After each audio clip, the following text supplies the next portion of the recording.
Existem histórias que marcam nossas vidas para sempre. Histórias que não apenas entretêm, mas que nos fazem questionar quem realmente somos. A história que vou contar hoje é sobre um homem chamado Ricardo, um homem que tinha tudo o que poderia desejar, mas perdeu tudo o que realmente importava. Ricardo era um empresário de sucesso em São Paulo. Aos 45 anos, ele havia construído um império empresarial impressionante. Possuía 3 lojas de eletrônicos distribuídas pela capital, um escritório em um dos prédios mais sofisticados da Avenida Paulista, e uma casa que era frequentemente destaque em revistas de arquitetura e design. Seu nome era sinônimo de sucesso, respeito e poder. Mas há um detalhe que poucas pessoas sabiam. Ricardo não tinha começado do zero na pobreza absoluta, mas também não tinha nascido milionário. Seu pai, Henrique, era um simples vendedor de roupas em um pequeno bairro periférico de São Paulo. Sua mãe, Dona Maria, era empregada doméstica em casarões no bairro de Higienópolis. Ricardo sempre se envergonhava desse passado. Sempre que alguém perguntava sobre sua origem, ele mudava de assunto com um sorriso tenso.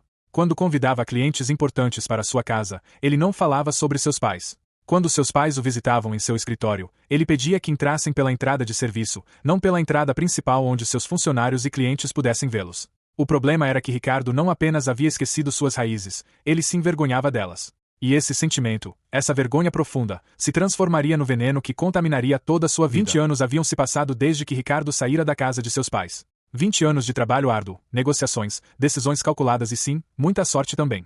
Mas naquele período, Ricardo teve pouquíssimo contato com sua família. Seu pai, Henrique, sofreu um infarto aos 58 anos. Ricardo compareceu ao hospital, mas seu comportamento era frio e distante. Quando Henrique pediu para Ricardo se aproximar da cama e sussurrou que estava orgulhoso dele, Ricardo apenas murmurou uma resposta vaga e se afastou, desconfortável com a emoção do momento. Sua mãe, Dona Maria, continuou trabalhando como empregada doméstica mesmo envelhecendo. Os filhos dela, seus irmãos menores que Ricardo, nascidos quando ele já era adolescente, também seguiram caminhos humildes. Seu irmão caçula, Daniel, se tornou eletricista. Sua irmã mais nova, Beatriz, trabalha como auxiliar de enfermagem. Ricardo nunca os convida para seus jantares sofisticados. Nunca os apresenta para seus amigos da elite empresarial. Nunca oferece ajuda financeira, porque isso significaria admitir que sua família não era boa o suficiente.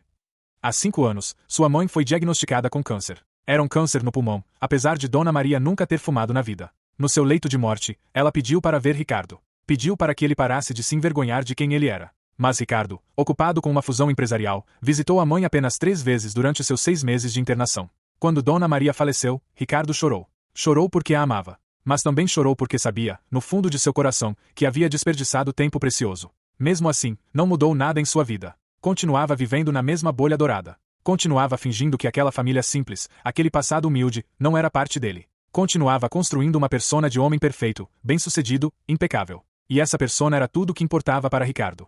Ricardo era presidente de várias associações comerciais. Frequentava os melhores restaurantes. Seu nome saía regularmente em colunas sociais. Sua foto estava pendurada ao lado de celebridades em eventos de caridade que ele patrocinava. Mas há um segredo que ninguém sabia. Ricardo doava para a caridade apenas para parecer bem. Seus negócios, se analisados de perto, frequentemente se aproveitavam de pequenos fornecedores que não conseguiam negociar melhores preços. Ele cortava gastos de forma agressiva com seus funcionários, oferecendo salários baixos e benefícios mínimos. E sempre que um concorrente menor ameaçava seus lucros, Ricardo usava sua influência e conexões para eliminar a ameaça de forma que parecia totalmente legítima.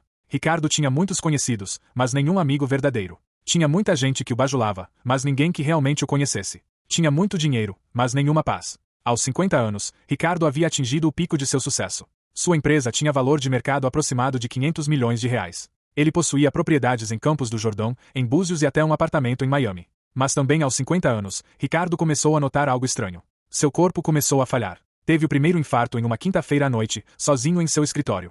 Felizmente, estava perto do hospital. Os médicos disseram que havia sido um aviso. Que era hora de desacelerar, de repensar suas prioridades. Ricardo ouviu o aviso, mas não levou a sério. Afinal, ele era Ricardo. Ele era invencível. Ele era o homem que construiu um império com suas próprias mãos. Alguns problemas de saúde não iriam mudá-lo. Aumentou a dose de medicamentos e voltou ao trabalho.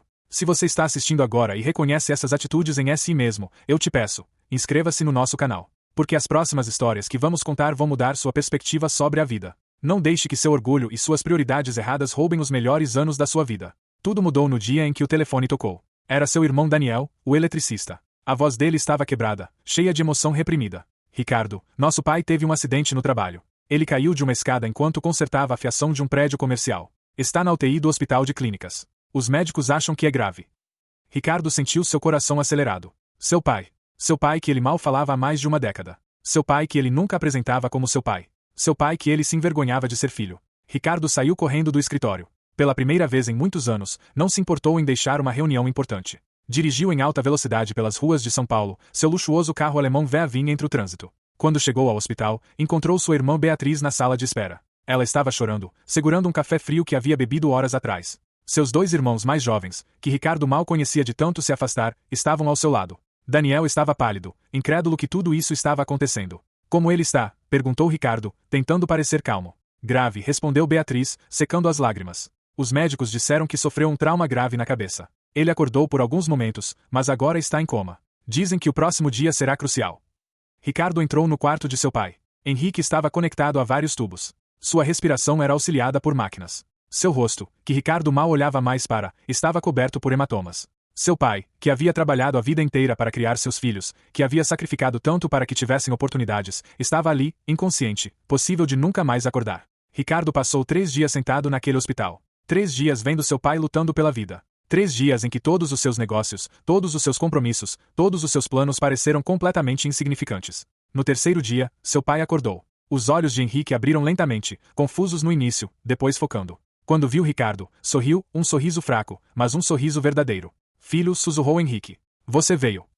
Ricardo não conseguiu responder. O choro tomou conta dele. Chorou pelos anos perdidos. Chorou pelo orgulho que o havia mantido longe. Chorou porque finalmente, dolorosamente, havia entendido que nenhuma quantidade de dinheiro, de sucesso ou de respeito profissional poderia comparecer com os momentos simples de estar ao lado da pessoa que você ama. Desculpe, pai. Desculpe, era tudo o que Ricardo conseguia dizer. Henrique, ainda fraco, levantou sua mão coberta por agulhas e tocou o rosto de seu filho. Não se desculpe comigo. Eu sempre soube que você me amava. Desculpe-se com você mesmo. Pelo tempo que gastou sendo quem não era.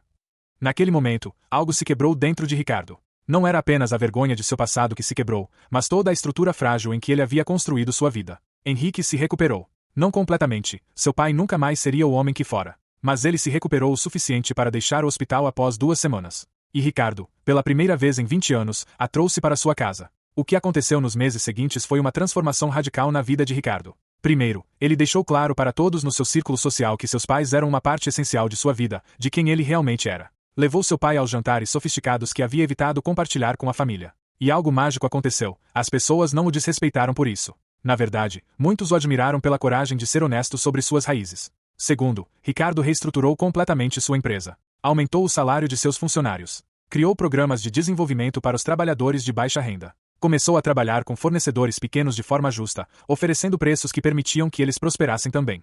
Seus lucros caíram inicialmente, mas sua paz interior aumentou exponencialmente. E, surpreendentemente, dentro de 2 anos, seus lucros voltaram ao mesmo patamar, mas dessa vez construídos sobre bases éticas e honradas. Terceiro, Ricardo passou a oferecer oportunidade para seus irmãos. Daniel expandiu seu negócio de eletricista com o investimento que Ricardo ofereceu, não como caridade, mas como um empréstimo justo. Beatriz, com apoio financeiro de Ricardo, voltou a estudar e se tornou enfermeira diplomada, deixando o trabalho de auxiliar. Mas a mudança mais profunda foi interna. Ricardo finalmente se aceitou. Aceitou que havia começado de um lugar humilde. Aceitou que esse era um ponto forte dele, não um ponto fraco. Aceitou que sua história, longe de ser motivo de vergonha, era motivo de orgulho genuíno.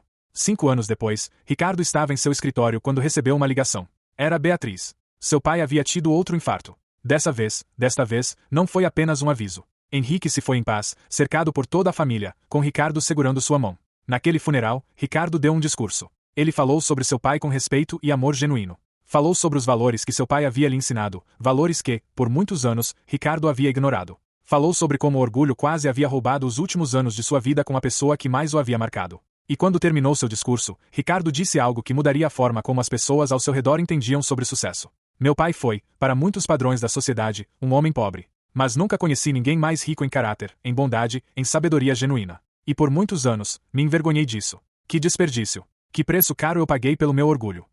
Hoje, Ricardo, aos 60 anos, é um homem diferente. Ainda é um empresário bem-sucedido. Mas não se define por seu sucesso financeiro. Se define pela qualidade de suas relações, pela integridade de seus negócios, e pela honra que carrega por seus pais. O preço que Ricardo pagou por seu orgulho foi quase perder para sempre a oportunidade de estar próximo de quem o amava. Foi desperdiçar anos preciosos fingindo ser alguém que não era. Foi construir uma vida que parecia perfeita por fora, mas que era vazia por dentro. A boa notícia é que Ricardo acordou a tempo. Acordou apenas no limite. Mas acordou. Agora, enquanto você ouve essa história, preciso te fazer algumas perguntas. E pede que você seja honesto com você mesmo. Há alguém em sua vida de quem você se envergonha? Há alguém a quem você está evitando porque acha que essa pessoa não é boa o suficiente para seu círculo social? Há algo em seu passado, em suas origens, que você está fingindo que não é parte de você. Você está tão ocupado construindo a imagem perfeita de sucesso que está perdendo o que realmente importa? Se você respondeu sim para qualquer uma dessas perguntas, você está no caminho de Ricardo. E deixe-me ser claro, o tempo não é infinito.